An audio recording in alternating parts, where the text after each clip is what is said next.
Brad Stevens had his first press conference following the Celtics winning Banner 18, and he has some major updates for this Celtics squad, especially revolving around Kristaps Porzingis, whose injury has been revealed to the public that he did suffer in the NBA Finals.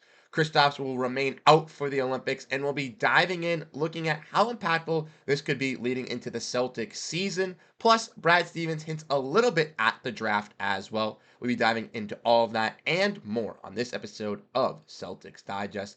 I'm Bruce Velez. If you guys do enjoy the content, make sure to hit that like button. You guys have been absolutely crushing it, and we couldn't appreciate you guys any more. Without further ado, though, let's dive into the topic at hand today. Make sure to grab a snack. And like I said in the introduction, we have a Kristaps Porzingis injury update for all of you guys today. Now, obviously, these were a little bit more prevalent when the fact that the Celtics were in the finals, but even with the Celtics being in the offseason, still knowing about our star players is definitely key. If we want to look at this press release from the Celtics, courtesy of Cameron Tabatabae on Twitter, we could see that the Celtics center Kristaps Porzingis suffered a torn reticulum and dislocated posterior ribulus tendon.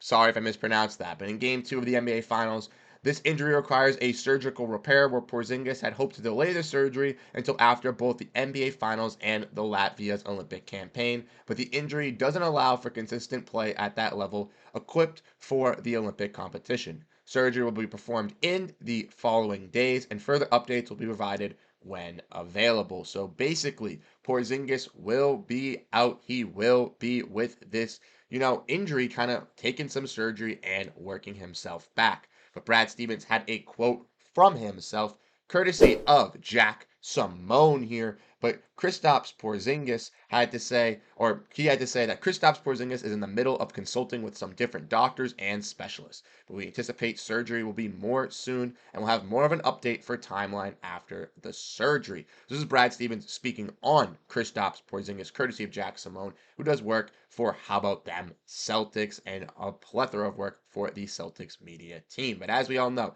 Kristaps still trying to figure out with doctors how he will go through this surgery. We'll have more of an update in the next couple days. But as of the moment, we do know that he will require surgery. He will be out for the Olympics with Team Latvia once again, similarly to how he was out in the FIBA World Cup with this previous season, and he will be healing and trying to get better so that he can be ready to go for this Boston Celtics team this season and ready for that quest for Banner 19.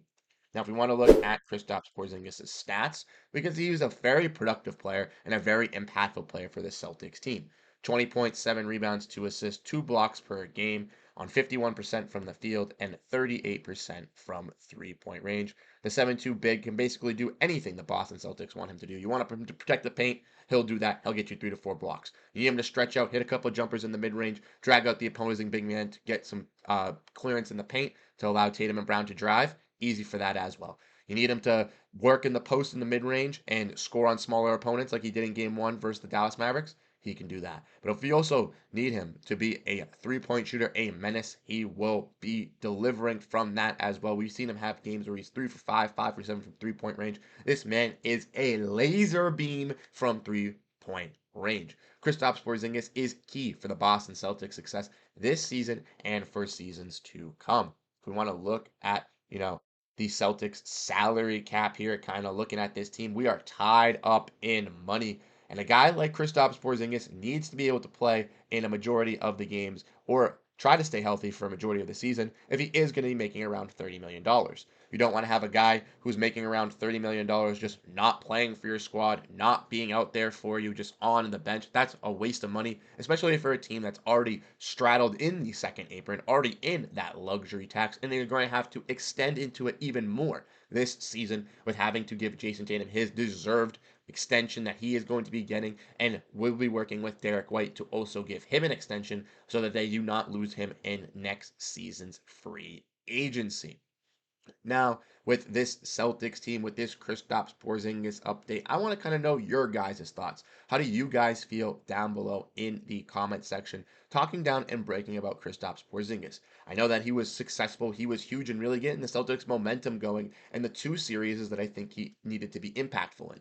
Miami in game one, he got the offense going right away in the first half, really took over and really put Miami on their heels, kind of saying, whoa, we're taken aback by this. We had no idea that they were going to come out like this and kind of just putting them off into the distance. Then versus Dallas as well, where we needed him to kind of be that impactful force to kind of shut up all the haters. He went out and did that, scoring in the mid range over ease, scoring over opponents like Josh Green, Jaden Hardy, multiple opponents, but also excelling at protecting the rim, getting 3 blocks in the first quarter. Porzingis can do this for us in the playoffs, and we've seen it. We've seen the Celtics team win without him, and we've seen them win with him. But ultimately, having him healthy, having him being on the court gives the Celtics the best shot for Banner 19, and that's all Brad Stevens wants to see. He wants this dynasty to come alive. He wants to keep these guys back together. He wants a majority of you guys to be running with this team once again next year, and he all confirmed this in this press conference. Let me know what you guys think down below debating this. But we got a little bit of a sneak peek for our next topic, which is a sneak peek for tomorrow. That's right, ladies and gentlemen. Brad Stevens also hinted about the draft. And if you guys want to know more about the draft, kind of get more of an inside update tonight at 7 p.m., we will be live on Celtics Digest going over the Celtics' possibilities in the draft. Will they trade up? Will they trade back? Will they trade for another player? We'll be discussing all of that and more, especially with Brad Stevens kind of hinting at it today. There's going to be a lot to talk about, a lot of questions to ask. So I hope to catch you all there tonight. If you guys do want to see a little bit of an update, Brad Stevens did say that if the right person is available at 30, then they will take him, and he anticipates taking a couple of picks, talking about having the 30th and 54th pick in this year's draft. One first, one second. People in the comments coming down on and saying that the Celtics don't have enough to sign a player being drafted in the first round. 90% sure that that's not true. They can sign somebody in the first round. It's not like the NFL or anything like that. They'll be able to bring the person that they draft in the first round. Now, there are rumors of him possibly trading back, but Brad even said today, a little more of a sneak peek, that he's probably not going to be trading. So expect Boston Celtics to most likely take 2 people or possibly even one at pick 30 or pick 54 in this draft. If there anybody that you want to see get drafted to the Celtics, come in the stream, come talk about it. We'll do some previews. We're going to be looking at some guys that I personally like for the Celtics. It will be absolutely a fun night tonight. But as you guys know, before we head out, we got to get to the comment of the day. So drop down your thoughts, drop down how you're feeling about this Boston Celtics team, and you can be featured for the comment of the day. Today's comment of the day is another one like yesterday's, where it's a multiple comment of the day today.